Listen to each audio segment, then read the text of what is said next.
Cerita novel romantis. Takdir dalam pernikahan. Bab 37. Pertengkaran istri dan menantu. Tuan Rusli masih menceritakan kisah cinta pilunya pada Jenika yang mendengarnya tanpa ingin menghujat perbuatan ayahnya pada ibunya karena alasan ayahnya yang cukup masuk akal. Percuma saja bagi Jenika untuk marah pada ayahnya, toh ibunya juga sudah meninggal dunia dan ibunya sudah memaafkan ayahnya. Siapa dia mau menghukum ayahnya karena sifat pengecut ayahnya yang tidak tegas dalam memilih wanita yang dia cintai. Begitulah permainan hidup. Kadang salah satu harus dikorbankan padahal yang kita korban itu adalah orang yang paling kita cintai. Yah sudahlah ayah, cukup Allah sebagai hakim yang akan menegakkan keadilan untuk manusia yang berlaku zalim pada manusia lainnya.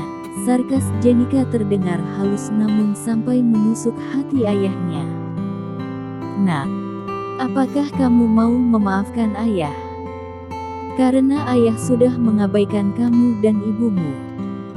Tanya Tuan Rusli yang sekian lama terdiam mengenang cintanya pada Hilda. Insya Allah ayah. Aku sudah memaafkan ayah. Dengan ayah mengakui aku sebagai putri ayah di depan Bunda Mariska dan Devan, itu sudah menjadi kebanggaan tersendiri untukku karena ayah siap mengorbankan rumah tangga ayah dengan Bunda Mariska, jika Bunda tidak siap menerimaku sebagai anak sambungnya. Lagi pula aku sudah punya kehidupan sendiri di mana keluarga suamiku sangat menyayangiku dan sekarang aku dan Mas Danzel sudah memiliki 3 anak, itu sudah cukup bagiku ayah. Dan Mas Danzel mulai menerimaku dan insya Allah, dia akan terus mencintaiku sampai maut memisahkan kami suatu saat nanti. Aku sangat mencintainya ayah. Walaupun cintanya pernah membuatku sedih dan tak berdaya. Namun aku sudah terlanjur mencintainya dengan segenap hati dan jiwa ragaku, ucap Jenika haru. Danzel yang diam-diam menguping pembicaraan ayah dan anak itu, ikut menangis karena pengakuan istrinya secara langsung mengatakan kepada ayah kandungnya yang sangat mencintai dirinya. Maafkan aku Jenika. Maafkan aku, baby. Lagi-lagi aku selalu membuatmu kecewa dan sedikitpun kamu tidak pernah putus asa untuk mencintaiku, batin Danzel sambil menarik nafasnya dalam-dalam karena merasa sangat tercekik saat ini. Tuan Rusli mendekap putrinya. Keduanya menangis bersama. Air mata itu sudah membasuh luka mereka. Memaafkan itu jauh lebih mulia, dengan begitu kita akan tenang menjalani kehidupan. Menyimpan sakit hati dan dendam seperti menabur beling di dalam hati. Makin engkau membenci, maka makin luka itu tertusuk lebih dalam dan kau akan tersiksa dan menderita sendiri karena dendam yang tak berkesudahan. Hidup hanya sekali saja. Maka tutuplah telinga dari kata yang menyakitkan, yang lalu biarlah berlalu. Jangan rusak mimpi-mimpimu hanya karena sikap duniawi yang egois dan terlihat kejam padamu. Jika percikan sakit dari setiap ujian tidak membuatmu cerdas dalam bertindak, bagaimana mungkin kamu mampu bangkit untuk berdiri angkuh menaklukkan kesombongan manusia yang merampas hakmu untuk bahagia? Hanya manusia yang berpikiran sempit lagi picik yang akan berakhir pada jurang keputusaan karena pengecutnya hati. Itulah yang terpikirkan oleh Jenika saat ini. Jika Jenika dan ayahnya masih merajut hubungan daharah yang terkoyak oleh manusia berhati besi, namun tidak dengan Reno yang sejak tadi terus menggoda Celia. Saat gadis itu sibuk memakan kuenya yang baru digigit sepotong, Reno meraih pergelangan tangan Celia untuk menyodorkan potongan kue itu ke dalam mulutnya. Sontak Celia melebarkan matanya dengan mulut penuh sambil mengunyah. Potongan kue dari bekas gigitanmu sangat enak, baby. Rayu Reno. Aku bukan babaimu dan jangan menggangguku. Tegas Celia. Yakin mau mengusirku, baby? Entar nyesal iyo. Kalau aku sudah pulang, rayu Reno lagi. Kamu tuh ya, benar-benar. Wajah Celia makin memerah. Tapi entah mengapa ia bahagia dengan godaan kecil Reno karena itu yang membuat ia merindukan godaan Reno. Benar-benar membuatmu sayang sama aku, baby. Balas Reno. Ih, ngapain juga? Gak butuh, sergah Celia. Benaran gak butuh. Ya sudah, aku pulang ya. Sahut Reno sambil melangkah pergi. Celia ingin berucap mencegah langkah Reno dengan satu tangannya yang terangkat ingin mengucapkan kata-kata yang tertelan kembali olehnya. Tolong jangan pergi, Kak. Lirih Celia, tapi itu hanya terlintas di batinnya. Celia merasa serba salah karena ia ingin sekali menunjukkan perasaan sukanya pada Reno, tapi buatnya itu sangat memalukan dan terkesan murahan. Lagi pula ia juga tidak bisa bersikap genit karena awal pertemuan mereka dimulai dengan salah paham bahkan berakhir dengan pertengkaran. Celia terlihat kecewa juga sedih saat mengintip Reno yang sedang berjalan ke mobilnya. Apa? Dia beneran mau pulang? Bukankah tadi dia bilang mau melamar aku? Kenapa tiba-tiba mau pulang? Pasti dia hanya ingin mengerjai aku saja kan? Batin Celia yang sudah berkaca-kaca. Astaga, kenapa aku jadi sekecewa ini? Apakah aku sudah jatuh cinta padanya? Lagi-lagi Celia merasa risau saat ini atas sikapnya yang sudah galak pada Reno. Sementara di lantai bawah sana, tepatnya di ruang keluarga Reno yang masih tersisa duduk bersama keluarga kakek Nixon dan juga keluarga Tuan Rusli dengan putranya Devan yang baru datang. Ada juga Arlen yang duduk bersebelahan dengan Arsen yang tiduran sambil main game. Denzel yang baru bertemu dengan Devan sempat kaget juga melihat wajah Devan yang sangat tampan itu, membuat ia sangat bersyukur kalau Devan adalah adik kandungnya Jenika. Alhamdulillah. Untung si kunyuk ini adik kandung istriku, coba kalau bukan, sainganku makin banyak saja. Batin Denzel saat mereka duduk bercengkrama bersama karena ada ayahnya juga. Tuan Rusli meminta waktu sebentar kepada keluarga itu untuk mengumumkan statusnya secara resmi pada keluarga Besan dan juga Wira. Assalamualaikum semuanya. Mungkin di antara kalian sudah ada yang mengenal siapa aku. Tapi, hari ini aku ingin menyampaikan kabar baik pada kalian semua bahwa aku adalah ayah biologisnya Jenika alias ayah kandungnya putriku Jenika, istri dari menantuku Denzel. Ceritanya cukup panjang dan juga suatu kebetulan bagaimana takdir telah mempertemukan kami.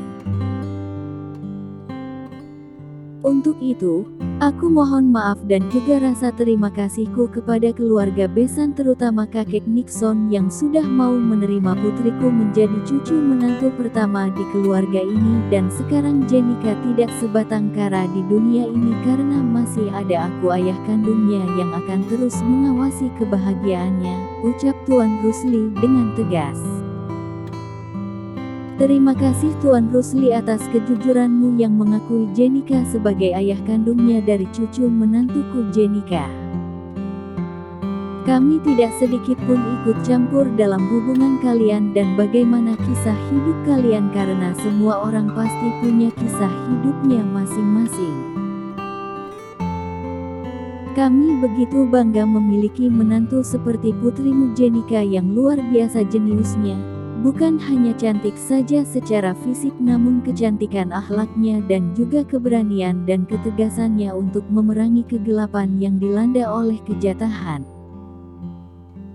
Insya Allah aku yang akan memastikan sendiri, putrimu akan bahagia bersama cucuku Denzel, ucap kakek Denzel bijak. Terima kasih kakek Nixon, ucap Tuan Rusli lalu menyalami keluarga besannya satu persatu. Denzel menghampiri istrinya dan memeluk serta mengecup kening Jenika. Ayah Rusli, aku berjanji akan menjaga Jenika dengan nyawaku sendiri, ucap Denzel singkat, padat dan jelas. Kini saatnya giliran Wira yang sudah mengetahui niat baik adiknya yang ingin melamar Celia sedang bicara sebentar dengan kakek. Kakek Nixon sangat antusias dan menyambut baik kabar baik itu. Silakan nak, Reno. Niat baik harus dipercepat. Aku memang ingin melihat cucu perempuanku satu-satunya menikah. Bukan satu-satunya, ayah. Tapi masih ada 2 lagi cucu perempuanmu yang belum pernah ayah akui sebagai cucu dari Tuan Nixon Dunhill yang terhormat. Ya. Aku adalah Arumi, menantumu yang tidak pernah ayah akui aku sebagai menantu dan kedua putriku sebagai cucumu. Aku datang untuk meminta hak suamiku yang telah kakek hapus sebagai ahli waris, serga Arumi yang nekat datang ke rumah kakek Nixon. Mempermalukan papa di sini. Pinta Lira dan Lea yang begitu malu dengan ulah ibu mereka yang memalukan. Lepaskan tangan Mama Lea. Apakah kalian tidak iri dengan kedua kakak kalian yang hidup bergelimpangan harta, dan tinggal di istana megah ini? Sementara kalian apa? Hidup dari gaji ayah kalian yang tidak seberapa dengan memegang teguh nilai kejujuran hanya bisa memberikan kita penderitaan. Pekik Arumi histeris di depan banyak orang. Lah, satu tamparan keras dari Nenek Anissa pada menantunya yang tidak tahu malu ini membuat semua orang tersentak dan kedua putrinya saling berdekapan dengan wajah tertunduk malu atas perbuatannya ibu mereka. Siapa kamu? Hah? Apakah kamu sudah tidak waras hingga datang ke rumah ini? Apakah kami pernah datang melamarmu untuk menikah dengan putra kami Reki? Apakah aku pernah memberikan statement pada publik mengakui kau adalah menantuku? Hah? Tanya Nenek Anissa dengan wajah garang lagi kelam. Ucapan menohok dari Nenek Anissa mampu melumpuhkan saraf motorik Arumi. Badannya terasa membeku, setiap kata yang terucap dari mulut ibu mertuanya itu layaknya busur panah yang melesak masuk menembus jantungnya. Menyayat hatinya tanpa ampun. Semua mata yang ada di dalam ruangan itu tak bisa berkedip saking syoknya melihat bagaimana aksi Nenek Anissa membungkam mulut besarnya Arumi yang memegang pipinya dengan wajah tercengang. Tuan Gustav tidak bisa berbuat apa-apa karena ia juga geram dengan kenekatan istrinya yang masih mempermasalahkan harta. Harta siapa yang kamu maksud, wahai pelakor? Sarkas Nenek Anissa lagi-lagi membuat Arumi tidak bisa berkutik lagi. Sikap diam suaminya makin membuat ia ingin membunuh anggota keluarga itu. Arumi masih memasang wajah temboknya hanya ingin membela haknya sebagai istri sah Tuan Reki. Selama ini ia harus bertahan mengarungi hidup rumah tangga dengan tidak membuat ulah agar dirinya akan diterima di tengah keluarga suaminya. Dengan begitu secara otomatis, ia bisa menunggu kematian kedua mertuanya dan mengusai harta suaminya dari mertuanya. Namun sayang, kesempatan emas itu tidak pernah menghampirinya hingga anak-anaknya makin beranjak dewasa. Walaupun sikapnya dulu sangat lembut pada sang suami agar Gustav tidak akan meninggalkan dirinya demi harta yang sudah ia incar selama ini, namun usianya tidak mungkin lagi menahan dirinya untuk menikmati harta karun layaknya seorang istri konglomerat yang bisa melakukan apapun dengan uang, mulai dari bangun tidur hingga tidur lagi.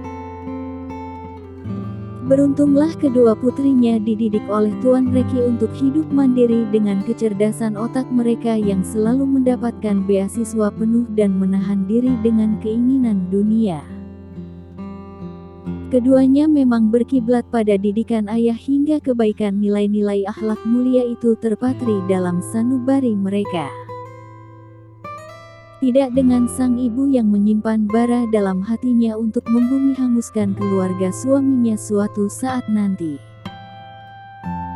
Dan inilah saat yang tepat untuk dirinya bisa melampiaskan amarahnya yang sudah menumpuk di hatinya yang tidak pernah diakui oleh kedua mertuanya.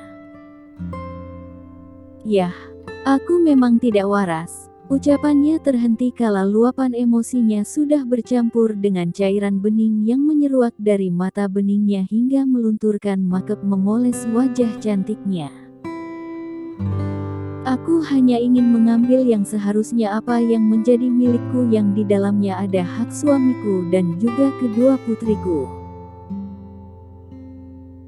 Aku istrinya sah yang seharusnya menghabiskan hidup di istana ini, tapi kenapa justru sang mantan malah hidup di sini dan diperlakukan dengan baik, sindir Arumi yang melirik pada Datri yang masih duduk tenang sambil melihat ponselnya tanpa menghiraukan ringkikan Arumi yang penuh dengan dendam.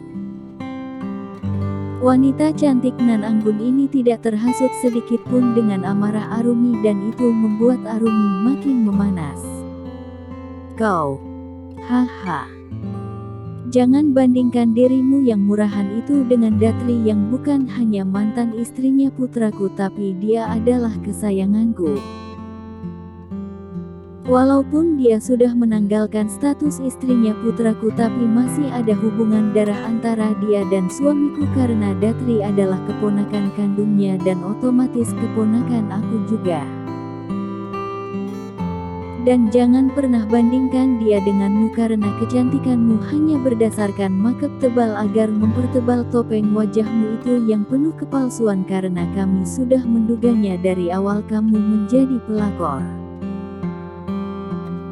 Datri tidak perlu bersusah payah untuk mendapatkan kemewahan di rumah ini karena kedua orang tuanya juga adalah saudagar kaya yang penghasilannya saja triliunan setiap bulannya karena sebagai pengusaha sutra asli dan punya tambang emas. Bahkan lebih kaya dari suamiku. Itulah sebabnya dia tidak begitu butuh lelaki untuk memanjakan dirinya dengan kemewahan karena Datri sudah memiliki segalanya karena ia adalah putri satu-satunya dari adik iparku. Apakah putraku Gustav tidak pernah menceritakan itu padamu? Datri nenek Anissa makin meleburkan besi panas yang sedang ia asah untuk menggorok lehernya Arumi yang tampak tercekat mendengar bagaimana hebatnya Datri tanpa ia pernah mau tahu tentang mantan suaminya itu karena cemburu. Datri memang sangat cantik dan baik bahkan sangat lembut sebagai wanita Aceh yang didik dengan pendidikan agama yang kental. Tapi kecantikan dan baik saja tidak cukup untuk seorang Gustav, yang menganggap Datri hanya kedebok pisang yang tidak pernah bisa memberikannya kenyamanan dalam hal kebutuhan fisik. Itulah lelaki ada saja yang mereka lihat dari celahnya istri. Itulah sebabnya, ia lebih melirik pesona Arumi yang bisa memberikan dia hal yang lebih mengenai kebutuhan fisik. Sementara Datri hanya menyaksikan sentuhannya bukan membalas sentuhan yang sama, karena Datri tidak begitu paham dengan permainan di tempat karena dirinya masih muda saat itu dan minim pengalaman bercinta. Andai saja Tuan Gustav bersabar dan mau mengajarinya untuk menyenangkan dirinya, mungkin itu hal sepele untuk wanita agar bisa memberikan yang sebenarnya seorang suami inginkan. Namun setelah berpisah Datri baru menyadari kekurangannya, namun menunggu rujuk dari Gustav tidak pernah kunjung datang hingga ia lelah dan menghabiskan hidupnya membesarkan putrinya. Jika saat itu dia mau terima poligami sebagai strategi untuk menyingkirkan pelakor, mungkin ia bisa menyelamatkan rumah tangganya kembali yang sempat karam. Lanjut ke bab 38.